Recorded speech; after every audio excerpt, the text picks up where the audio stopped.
최후의 만찬에서 예수님의 마지막 기도.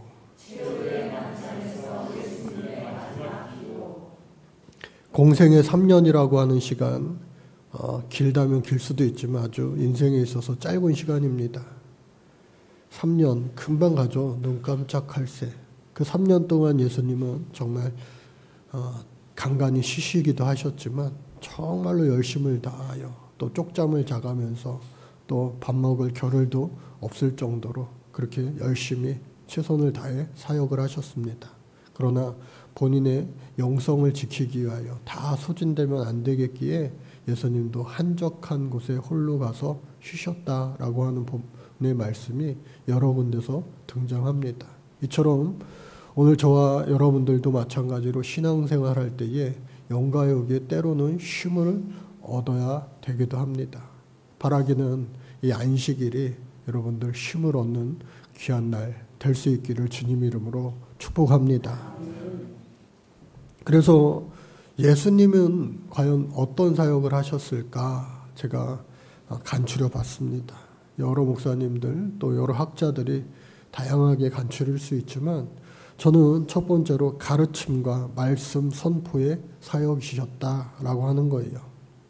마태복음 5장 7절까지 산상수훈 설교를 통해서 하나님 나라의 윤리와 또 세상의 가치관을, 기독교의 가치관을 예수님 가르쳐 주셨어요.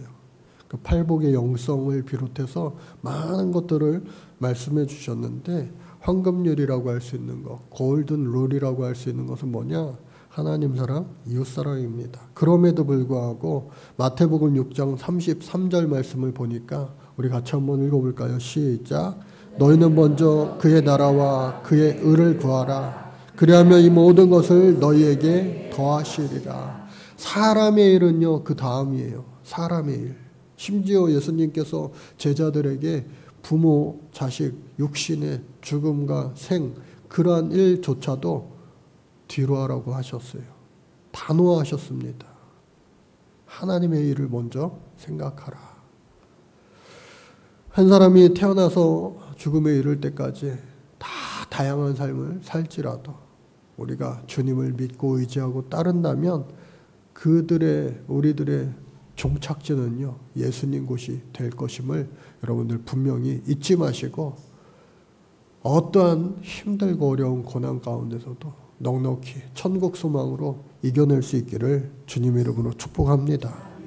두 번째는요, 치유와 기적의 사역을 하셨다. 물이 변하여 포도주 되게 하시고 또 많은 병자들을 고치시고 심지어 살리시고, 그래서 간절히 기도할 때 하나님은요, 그 기도를 응답해 주시는데 히스기야도 간절히 눈물 뿌려 하나님 앞에 기도할 때 생명 연장을 받았던 것처럼 오늘 저와 여러분들도요, 어떠한 문제든지 하나님 앞에 기도하면, 한번 따라 볼까요? 기도하면 반드시 응답 주십니다. 이 고백이 변하여 간증될 수 있기를 주님 이름으로 축복합니다. 그래서 마가복음 9장 29절 같이 읽겠습니다. 시작. 기도 외에는 다른 것으로 이런 종류가 나갈 수 없느니라. 기도의 능력이 있는 거예요. 그래서 예수님은 많은 사역들 가운데 참 기도의 사역을 하신 분이다. 기도의 사람이셨다 라고 할 수 있는 겁니다. 가만히 생각해 보면 예수님이 하나님의 아들인데 무슨 기도가 필요하겠는가 싶지만 저와 여러분들에게 모범을 보여주시기 위해서라도 그토록 더 열심히 기도하셨는지도 모르겠어요. 오늘 말씀 제목도 최후 만찬에서의 예수님의 마지막 기도예요. 식사 기도도 하셨겠죠. 또 십자가 지시기 전에 이 좋은 분위기 한 명 한 명 세족을 해주시고 마지막으로 또 가르침을 지난주에 주시고 기도하는 거예요. 하나님 앞에. 그러니까 여러분들, 저와 여러분들도 처음과 끝은요, 기도로 시작해서 기도로 끝나야지만 은혜가 되는 거예요. 마귀들이 틈타지 않는 거예요. 기도로 시작하여 기도로 끝나는 인생, 오늘 저와 여러분들의 인생 되시기를 바랍니다. 세 번째는요, 공동체의 형성과 섬김이다 라고 말할 수가 있어요. 제자들에게 섬김과 사랑의 본을 보이셨습니다. 그리고 서로 사랑하라 계명을 주셨어요. 그리고 예수님은 정작 우리를 위하여 죽기까지 사랑하셨다라고 하는 거죠. 요한복음 13장 34절 같이 한번 읽어보겠습니다. 시작. 내가 너희를 사랑한 것 같이 너희도 서로 사랑하라. 사랑은요, 아껴주고 끝까지 사랑하는 겁니다. 마치 예수님이 우리를 죽기까지 사랑하신 것처럼. 어떻게 가지요? 죽기까지. 근데 사람의 사랑은요, 참 변하기가 쉬워요. 심지어 부부간의 사랑도, 또 형제간의 사랑도, 또 심지어 부모와 자식 간에 끊을 수 없는 그 사랑조차도 때로는 어떻게 저럴 수가 있나라고 하는 뉴스들이 나올 때마다 야, 이거 참 말세다. 왜? 하나님의 창조 원리에 반하는 일들이 생겨나니까. 때가 가까웠음을 알고 이럴 때일수록 저와 여러분들은 더욱더 하나님을 사랑하고 또 내게 주어진 가족들을 비롯한 모든 이웃들, 성도들을 더 많이 사랑하고 사랑하되 어떻게 해요? 예수님 사랑으로 끝까지 사랑할 수 있기를 간절히 바랍니다. 그리고 마지막으로 십자가와 부활 사역이셨어요. 십자가와 부활 사역. 십자가 사역이라고 하는 거 뭔지 다 아시겠죠?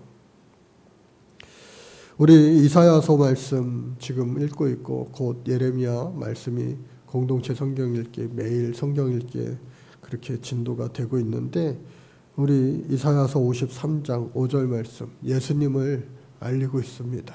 예언하고 있습니다. 어떤 분이신가? 시작.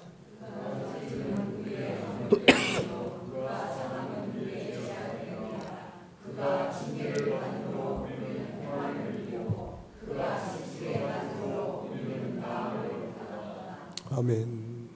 예수님이 이 땅에 오신 것은 종의 모습으로 오셨다라고 하는 거예요. 낮고 더 낮은 곳으로.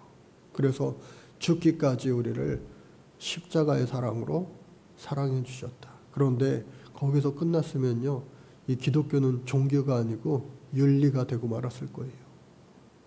생명이 없으니까. 그러나 예수님은 반드시 분명히 부활하셨기에 우리 기독교는요, 생명의 종교가 된 거예요. 천열면 되신 예수님처럼 우리도 살아갈 때에 우리는요, 그 다음 열매들로 구원받은 영생을 살아가는 주인공이 될 줄로 믿습니다.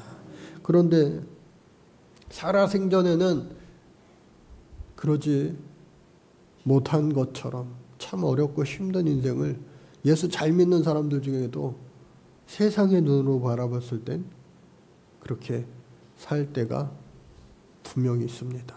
예수님 살아 생전 그 이전에, 예수님 오시기 이전에 이 말씀을 전한 이사야 선지자도요, 오로지 하나님만 전하다가 히브리서 말씀 보니까 톱으로 배임을 당해 죽었다. 그가 바로 이 이사야가 아닌가 학자들은 이야기합니다. 또 뿐만 아니라 예레미야, 눈물의 선지자도요, 한없이 하나님 전하다가 수없이 감옥을 오가면서 사람들에게 인정은커녕 핍박과 고난을 당하는 삶을 살아야만 했습니다. 그럼에도 불구하고 이사야는 벌거벗은 채로 주님을 전하기도 하고, 또 예레미야는 눈물 뿌리며 항상 하나님을 전하기도 했습니다. 그와 같이 오늘 저와 여러분들도요, 예수님을 깊이 만나고 또 분명한 인생의 목적과 이유를 깨달아 알게 되었을 때 우리는요, 누가 뭐라 해도, 누가 시키거나 등 떠밀거나 하는 것이 아니라 내가 내 안에 계신 성령으로 말미암아 주님 가신 길을 따라가며 그 길을 완수할 수 있게 성령께서요, 도와주실 줄로 믿습니다. 그래서 우리의 인생은 데살로니가전서 5장 16절에서 18절 말씀, 유명한 말씀이죠.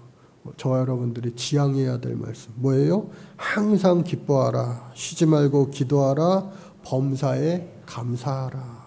여러분들 기뻐하시고 또 감사하시고 이러기 위해서 기도가 끊기지 않기를 주님 이름으로 축복합니다. 그런데 제가 이번에 미국 일정 가운데 여러 일정이 있었는데 우리 친구 목사님, 특별히 동기동창인데 한국교회사를 전공해가지고 미국에서 이제 정착해서 UMC 목사로 살아가고 있습니다. 근데 그 목사님이 한국에 대한 애정이 많으니까 막 찾다가 별걸 다 찾아냈어요. 처음 우리나라에 복음을 전한 아펜젤러 선교사, 그 아펜젤러 선교사님의 그 생가도 발견하게 되고요. UMC에서도 미처 몰랐던 것을, 그리고 박에스더라고 하는 분을 찾아냈어요. 그리고 그 남편 박여선이라고 하는 분을 찾아냈습니다. 예, 우리가 그 교회에 주일날 예배하기로 돼 있어서 가는데, 가는 여정 가운데 그 묘지를 방문했습니다. 사진 한번 볼까요? 예, 여기가요, 미국의 한적한 그 좀 시골처럼 한적한 곳에 있는 묘지입니다. 땅이 넓으니까 납골 하기보다는 그냥 땅에 수목장도 요즘에 많이 하지만 예전에는 이와 같이 묘지를 썼어요. 우리나라처럼 이렇게 둥근 묘가 아니고 그냥 평한 묘지입니다. 다음 사진요. 드넓어요. 넓더라고요. 그런데 이 많은 곳에서 정말 묘지 하나를 발견했습니다. 그 묘지가 다음 사진 보니까요. 처음에는 이랬어요. 여선, 박여선, 그렇게 이름이 써있죠. 가운데는 세례명이고, 여기 보시니까 Born in Korea, 1868년 한국에서 태어났다. 그리고 Died in Baltimore, 1900년도에 벌티모어에서 죽었다. 그렇게 출생의 날짜가 써 있습니다. 그런데 이 박여선이라고 하는 남자예요. 여자 이름 같은데, 근데 이 남자가 어떻게 이게 조선에서 태어나가지고 당시에 어떻게 이렇게 미국 땅에 묻혀 있을까? 신기하지 않으세요? 이때는 이민자들도 별로 없던 시기, 대한민국이 아니라 조선시대. 그런데 가만히 그 역사를 살펴보고 발견하게 된 것은 뭐냐? 다음 사진 한번 볼까요? 이 역사를 발견하게 된 우리 친구 목사님이 이 묘비를 몇 사람 이렇게 도네이션 해가지고 요거를 새로 만들었습니다. 몇백만 원 하더라고요. 그래서 박여선 그리고 아내 박에스더, 16살인가 이렇게 시집 갔대요. 완전히 애기죠, 애기. 그리고 옆에 이제 남편이 있고요. 아마 결혼 사진이 아닌가 싶은데요. 짧은 인생을 두 사람 다 살고 갔습니다. 1882년 개교에서 많은 여성 의료인들을 만들어낸 볼티모어 여자 의과대학이라고 하는 곳에 대한민국 최초로 서양 의학을 공부하고 우리나라 첫 여자 의사가 된 거예요. 이 조그마한 이 애기 신부가. 그런데 그 역사는 어떻게 시작되었느냐? 아까 말씀드렸던 우리나라 최초 서양 선교사 이 아펜젤러가 한국에 와가지고 복음을 전하는데 조사였던 김홍택의 딸로 이 박에스더 여인이 태어났어요. 처음에는 김점동이라고 이름하였는데 세례를 받은 후에 김에스더로 개명을 했습니다. 그리고 옆에 있는 남편 박여선과 함께 결혼을 해서 보통 내조를 많이 하잖아요. 남편을 위하여 여자들이. 이 시대, 조선시대에는 더더욱 그러한 시대인데 거꾸로 이 여자가 의과대학에 가서 의사가 되어야 되겠으니 남편이 외조를 해준 거예요. 그래서 함께 배 타고 한 달이 넘게 걸리죠. 이 미국 땅에 와가지고 물설고 낯설은 곳에서 이 부인을 내조하다가 의과대학 공부를 다 마치고 이제 의사가 될 수 있는데 불과 한 달 전에 폐결핵으로 남편이 먼저 이 미국 땅에 묻히고 말았어요. 그 슬픔도 잠시 의사가 돼서 한국에 와가지고 한 10년 동안 열심히 의사로서 의료 선교를 하게 됩니다. 많은 사람들의 생명을 살렸어요. 그런데 많은 사람들의 육적인 생명과 더불어 영적인 생명, 구원의 역사가 일어났는데 복음의 열매가 맺혀졌는데 안타깝게도 이 여인도 약 10년간 의사로서 활동하다가 남편처럼 폐결핵으로 죽고 맙니다. 그러니까 당시에 우리나라 그 의술이 발전하지 않아서 폐결핵 걸리면요 그냥 약도 써보지 못하고 지금은 아주 간단한 병, 잘 걸리지도 않는 후진국병이라고 이야기하는데 그 당시에는 많은 사람들이 폐결핵으로 그냥 다 죽어간 거예요. 그럼에도 불구하고 이 인생이 가치 없는 인생일까? 결코 아닌 거죠. 이사야 선지자처럼 또 예레미야 선지자처럼 이 부부의 그 아름답고 숭고한 삶을 기리기 위해서 이 묘비를 불과 한 1, 2년 전에 이렇게 제작을 해서 막 설명을 해주더라고요. 다음 사진 보니까요. 그 묘비명 뒤에인데 그 내용이 이렇게 설명이 돼 있어요.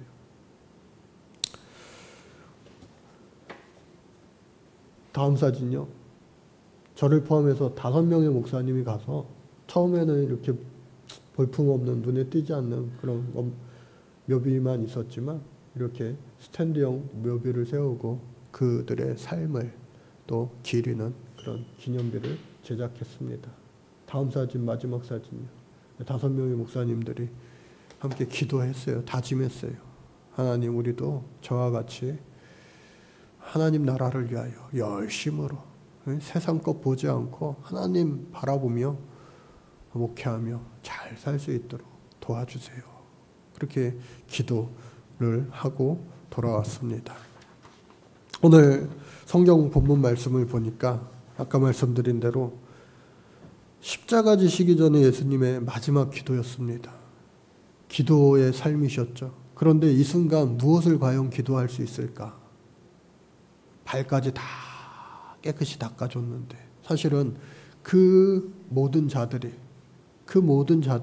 다 나를 배반하고 심지어 가장 목숨 걸고 당신을 지키겠노라고 고백했던 베드로조차도 달기 울기 전에 3번 나를 배신할 것을 예수님 다 알고 계신데, 그래서 오늘 본문 말씀 이 마지막 기도의 내용이 크게 3가지로 구분이 됩니다. 첫 번째 기도의 내용은 뭐였느냐? 1절 말씀 같이 한번 읽어볼까요? 시작. 아버지여 때가 이르렀으니 아들을 영화롭게 하사.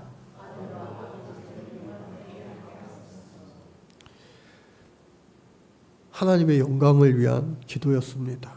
예수님은요 자기의 사리 사욕을 위해서 산 것이 아니라 하나님의 영광을 위하여, 하나님의 나라를 위하여 죽기까지 순종하고 헌신하셨어요.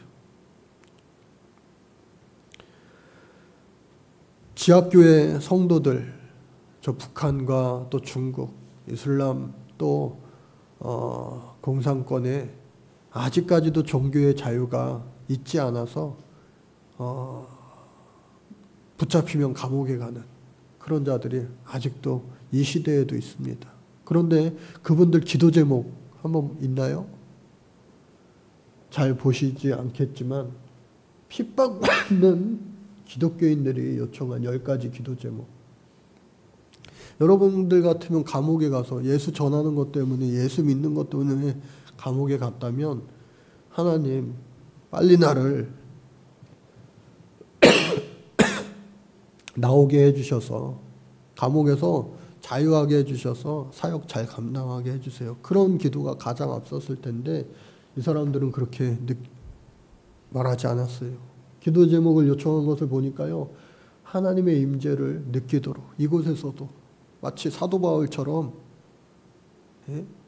사도 바울처럼 옥중의 문이 열려 간수의 가족을 구원했던 그 감옥 안의 사도 바울처럼 이곳에서도 하나님의 임재를 느끼기 원합니다. 두 번째로 하나님의 기도를 경험하기 원합니다. 세 번째, 하나님이 전도할 문을 열어주시옵소서. 또 담대하게 하나님의 말씀을 전할 수 있도록, 박해자들을 용서하고 사랑할 수 있도록. 이거 완전히 이게 사람의 기도가 아니고 예수님의 기도 아니에요. 아버지여 저들을 용서하옵소서. 저들은 자신들이 하는 일을 알지 못하나이다. 가상칠언에서의 그 기도와 같지 않아요. 또한 누군가 우리를 위해 기도하는 것을 잊지 않도록. 오늘 저와 여러분들도 기도한다면 그 기도의 능력이, 기도의 힘이 이들에게 반드시 전해질 것입니다. 지하 사역을 위한 지혜를 갖도록. 나온다 하더라도요, 계속 이 일을 해나가지 않겠어요? 언제까지? 아마도 죽기까지. 고난받기에 합당한 자가 된 것을 기뻐하도록. 야, 고난받는 것이 내게 유익이라.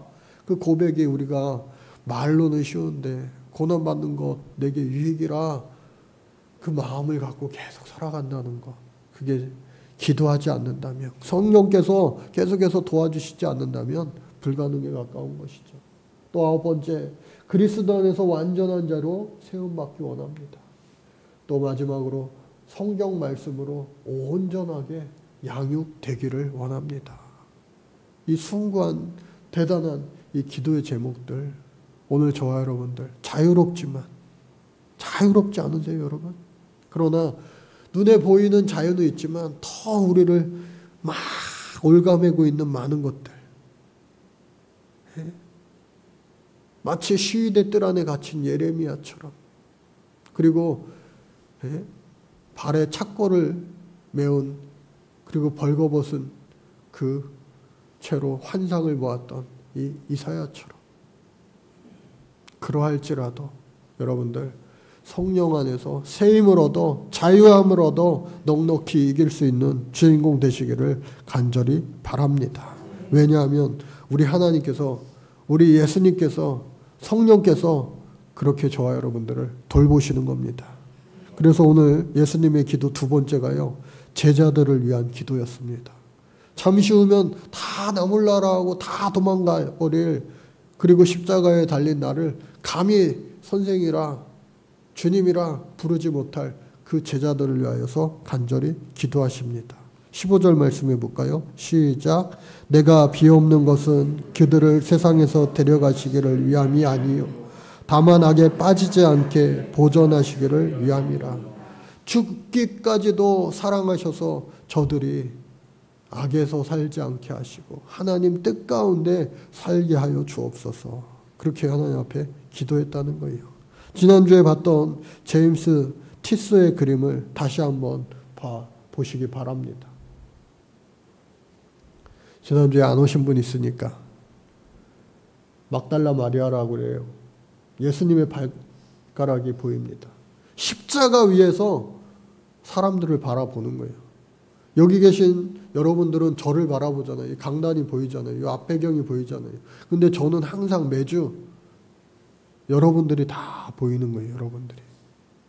그 예수님의 그림도 마찬가지로 다 십자가에 달리신 예수님을 배경으로 했는데, 이 제임스 티소라고 하는 작가가 가장 성령 충만할 때, 예수님이 이들을 바라본 그 광경은 어땠을까?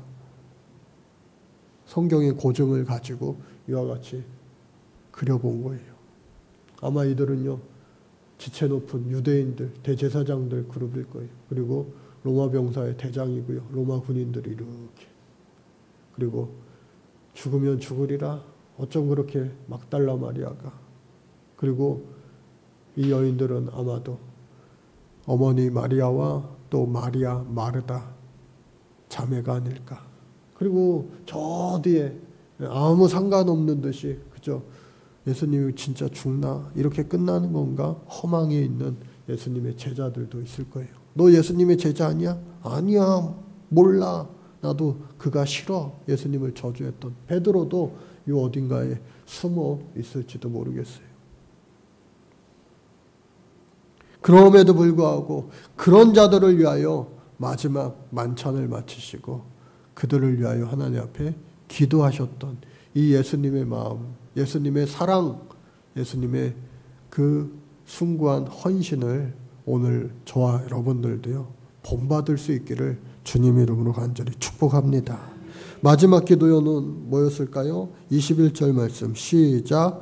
아버지께서 내 안에 내가 아버지 안에 있는 것 같이 그들도 다 하나가 되어 우리 안에 있게 하사 세상으로 아버지께서 나를 보내신 것을 믿게 하옵소서. 모든 믿는 자들을 위한 기도였는데 자세히 보니까 어떻게 해요? 하나가 되어 다 하나가 되어 저와 여러분들 모두 하나가 될 수 있는 성령 안에서 하나가 될 수 있는 예수 그리스도를 중심으로 하여 우리가 이 교회의 한 지체가 되어질 수 있는 주인공이 되어야 할 줄로 믿습니다. 이것이 바로 성령의 역사예요. 마귀의 역사는요 분열시키는 거예요. 다 제각각 서로 잘났다고 서로 으뜸이라고. 그러나 하나님의 성령의 역사는 서로 낮아지고 서로 죽어지고 내가 발 아래 있습니다. 누구 발 아래요? 세상의 발 아래 있는 것처럼 보일지라도 세상 발 아래 있는 거 아니에요. 하나님 발 아래 있을 때 우리는요 세상을 섬길 수 있는 주인공이 되어질 줄로 믿습니다. 그래서 오늘 사랑하는 우리 성도 여러분 모두가 오늘 말씀의 기도의 제목을 기억할 뿐만 아니라 최후의 만찬석상에서 예수님 마지막 기도하셨던 그 세 가지의 기도의 제목들, 모든 것들 내가 말하고 행동하고 무엇을 먹든지 마시든지 다 주의 영광을 위하여 합니다. 고백했던 사도 바울처럼 우리의 모든 일상이 주를 위한 일상 되시기를, 하나님의 위한 영광을 위한 드러내는 일상 되시기를, 우리의 삶이 될 수 있기를 주님 이름으로 축복합니다. 그리고 두 번째는요, 제자들을 위한 기도였어요. 나를 팔고 넘기고 또 모른다고 하고 죽기까지 자신을 위해 죽어가는 그들을 다 위하여 용서하시고 사랑해 주셨던 그 예수님의 마음으로 여러분들 하나님 사랑 그리고 이웃 사랑을 실천할 수 있는 주인공 되시기를 바랍니다. 마지막으로 그럴 때 우리는요 저절로 성령의 인도하심 따라 성령의 반대하면요 힘들어요. 성령의 역사가 이렇게 오늘날에도 흘러가는데 그 흐름을 따라 자유롭게 내 몸과 마음, 영혼을, 우리의 인생을 맡기고 따라갈 때 우리의 인생은요 편안해지고 기뻐하고 감사할 수 있는 인생이 반드시 되어질 줄로 믿습니다. 남을 미워하고 또 무관심하고 그것은 결코 예수님 전하신 기독교 정신, 예수님 사랑의 정신이 아님을 깨닫고 하나님을 더 깊이 많이 사랑할 수 있는, 그리고 하나 될 수 있는 우리 새비전 교회와 속한 모든 성도님들의 가정과 우리의 오늘과 내일 되어질 수 있기를 주님 이름으로 간절히 축복합니다. 하나님 감사합니다. 우리가 무엇이간데 이 땅에 오셔서 죽기까지 우리를 위하여 사랑하셨습니까? 그 주님의 사랑 우리도 머릿속으로만 이해하고 아는 것에 그치지 않고 바로 알아, 바로 우리도 예수님처럼 살아갈 수 있는 이 시대의 하나님의 사람들, 그리스도의 참 제자들로 살게 하여 주옵소서. 성령께서 도와 주실 줄로 믿고 거룩하신 우리 구주 예수 그리스도의 이름 받도록 간절히 기도드립니다. 아멘.